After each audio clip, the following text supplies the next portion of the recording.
juga infrastruktur pendidikan dan kesehatan. Kalau ini sudah diakselerasi zamannya Pak Budi Sadikin dan juga dari tempatnya Pak Nadiem dengan PUPR yang melakukan pembangunan.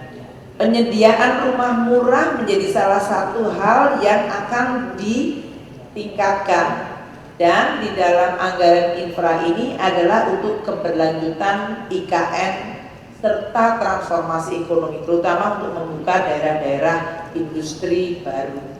Kesehatan akan mencapai 197,8. Nanti Pak Menteri Kesehatan bisa menjelaskan program-program apa saja. Ketahanan pangan menjadi salah satu perhatian dari Presiden terpilih, dan oleh karena itu 124,4 triliun. Di sini selain apa yang sudah dilakukan oleh kementerian terkait, juga untuk lumbung pangan, akses pembiayaan petani, dan penguatan cadangan pangan nasional. Dan terakhir hukum dan HAM, Hankam 372,3 triliun. Ini untuk berbagai modernisasi alutsista kita, Alpha-Hankam, penguatan TIK, dukungan dari industri strategis, dan kegiatan operasional hukum dan Hankam. Untuk program prioritas Presiden terpilih makanan bergizi gratis yang 71 triliun sudah ada di sini. Nanti akan dijelaskan oleh tim dari makanan bergizi gratis yang sekarang terus disempurnakan. Tujuannya adalah untuk menciptakan anak yang cerdas, tapi juga multiplier ekonomi di lokal juga akan ditekankan, yaitu UMKM-nya makin berdaya dan ekonomi daerah bisa bergerak. Bapak Presiden terpilih meminta supaya revitalisasi sekolah ditekankan. Kami mengalokasikan 20,3 triliun untuk kualitas pendidikan, terutama bangunan ini, terutama pada bangunan, karena begitu banyak ya bangunan, ada yang rusak berat, menengah, sedang.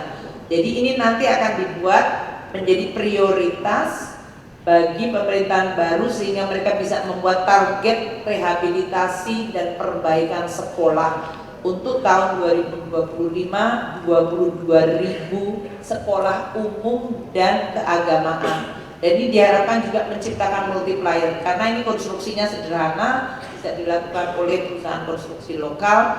Kita mengharapkan ada dampak terhadap growth maupun terhadap penciptaan tenaga kerja hingga 178.000. Kemudian ketahanan pangan menjadi perhatian dari dari Presiden terpilih.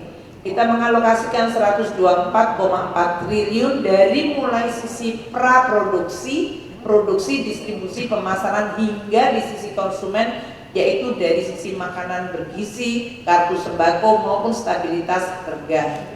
Kalau kita lihat dari praproduksi, dari bantuan alat tangkap, subsidi pupuk, bantuan alat mesin, benih, baik pangan maupun ikan. Dari sisi produksi akan ada 3 food estate, lokasinya di Kalteng, Sumut, dan NTT, dan pencetakan sawah baru. Ini akan pengembangan kawasan padi, jagung, dan tadi infrastruktur seperti bendungan, jaringan, distribusi, terutama untuk perbaikan jalan, akses supaya tidak menimbulkan harga yang bergejolak. Dan dari sisi pemasaran serta stabilisasi harga, hingga tadi yang saya sampaikan konsumen. Kita juga akan memberikan melalui KUR UMKM, terutama untuk UMKM maupun untuk petani. Ini yang sudah selalu dikoordinasikan dengan Pak Menko selama ini.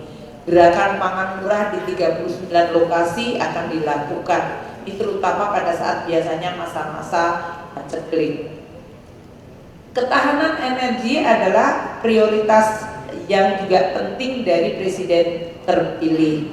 Kami mengalokasikan dalam hal ini 421 triliun dari sisi untuk meningkatkan subsidi angkutan penjangkauan maupun menjaga melalui berbagai instrumen fiskal agar produksi minyak dan gas meningkat. Waktu itu Menteri SDM minta supaya cost recovery 2017 melalui PP 27 diubah menjadi PP 53 dalam bentuk gross split, dan rezim perpajakannya diubah. Kami selalu akan mendengar dan berkoordinasi dengan tim dari Kementerian Teknis dan Menko untuk melihat bagaimana instrumen fiskal bisa bekerja dan mendorong berbagai produksi ketahanan energi ini dengan peningkatan lifting minyak dan gas. Renewable energy, energy transition mechanism sudah diintroduce dan ini juga membutuhkan banyak instrumen fiskal untuk transformasi energi hijau. Jadi kita juga akan terus menggunakan melalui instrumen tadi, insentif fiskal, subsidi maupun berbagai belanja intervensi yang lain. Hilirisasi selain dari sisi tambang juga dari sisi sawit, dan ini juga merupakan salah satu andalan dari Republik Indonesia. Kita akan menggunakan terus-menerus instrumen fiskal, pajak ekspor, tarif biaya keluar, naik turun, dan penggunaan untuk B35 hingga bahkan sekarang akan B40 ya Pak ya, B40. Itu untuk stabilisasi harga maupun untuk terus mendorong hilirisasi maupun dari sisi renewable energy. APBN 2025 pendapatan negara akan mencapai 2.996,8 triliun, itu artinya naik 12,32%. Itu tax ratio naik 6,4% dari tahun ini, dan kita akan terus melakukan yang disampaikan melalui undang-undang HPP, yaitu reform dari sisi legislasi peraturan, peningkatan tax ratio, pelaksanaan core tax system yang kita harapkan bisa mulai live akhir tahun ini, perbaikan CISA, dan meningkatkan SIMBARA, compatibility dengan digital dan sistem perpajakan global harus kita antisipasi karena rezim pajak global ini menjadi sangat fokus dan menjadi perhatian banyak sekali negara-negara yang sekarang juga sedang berkontestasi politik. Reformasi untuk pengelolaan SDA dan barang milik negara juga diharapkan makin meningkatkan penerimaan non pajak, bukan pajak, dan pajak bea cukai bisa juga dalam bentuk insentif, tidak dipungut atau ditanggung pemerintah supaya bisa menciptakan insentif bagi sektor-sektor tertentu. Belanja pemerintah untuk pusat mencapai 2.693,2 triliun. Kalau teman-teman wartawan lihat, yang merah itu adalah belanja KL dan yang biru adalah belanja non KL. Kenapa belanja KL-nya relatif lebih kecil 976 dibandingkan tahun ini yang diperkira adalah 1090? Ini karena kita menghormati untuk presiden terpilih nanti untuk melakukan improvement. Makanya belanja KL relatif, kecuali yang sudah dari presiden elect, presiden terpilih menyampaikan ingin melakukan A, B, C. Tapi yang lain itu masih di retain di belanja non KL yang makanya angkanya menjadi tinggi, yaitu 1.716,4 triliun.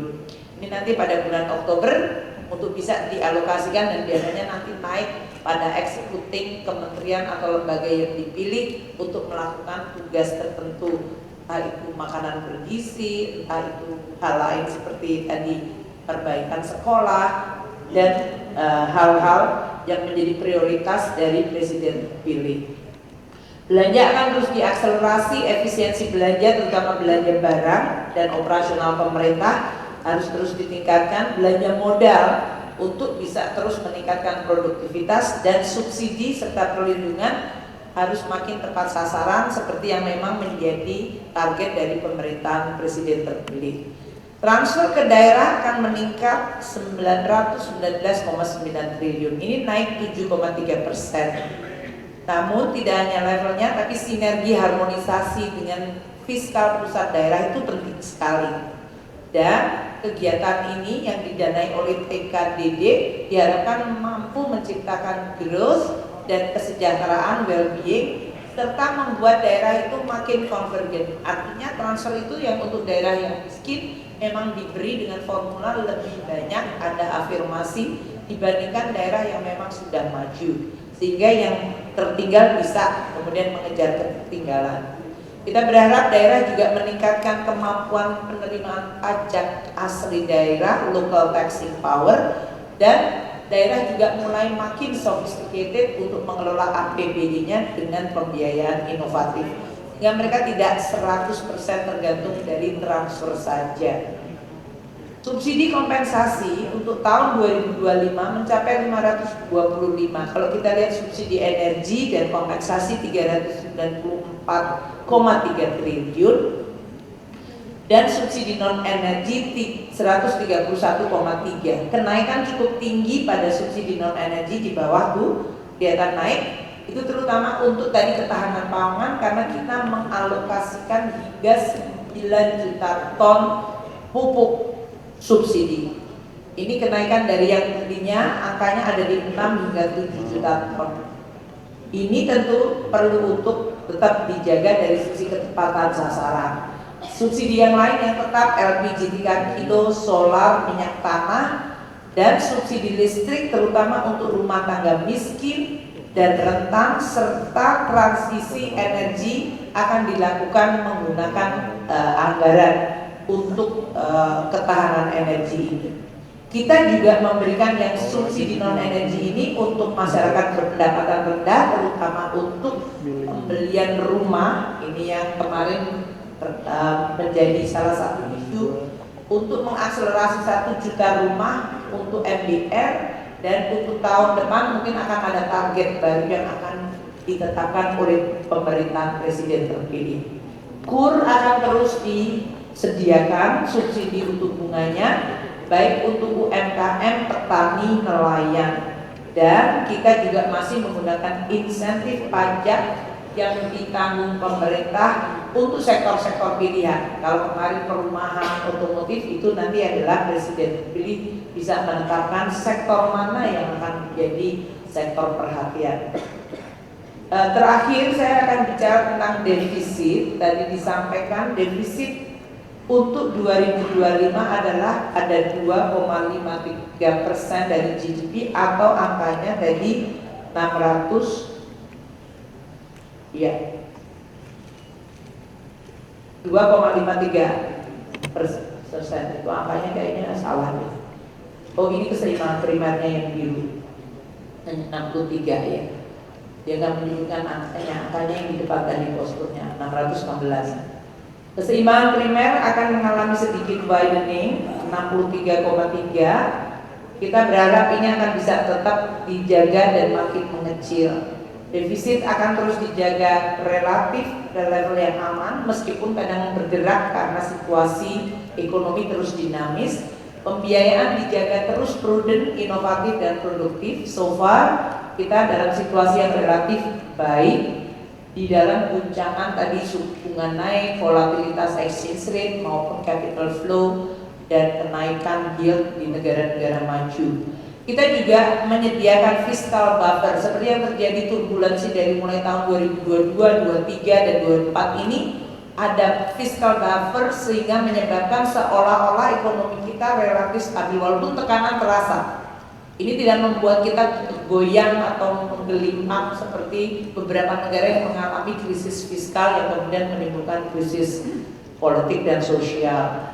Peranan dari barang milik negara, special mission vehicle, BUMN, sovereign wealth fund seperti INA akan terus ditingkatkan untuk attracting financing yang inovatif tapi tetap prudent, dan pembiayaan akan terus dilakukan untuk beberapa MDR, UMKM, dan UMI.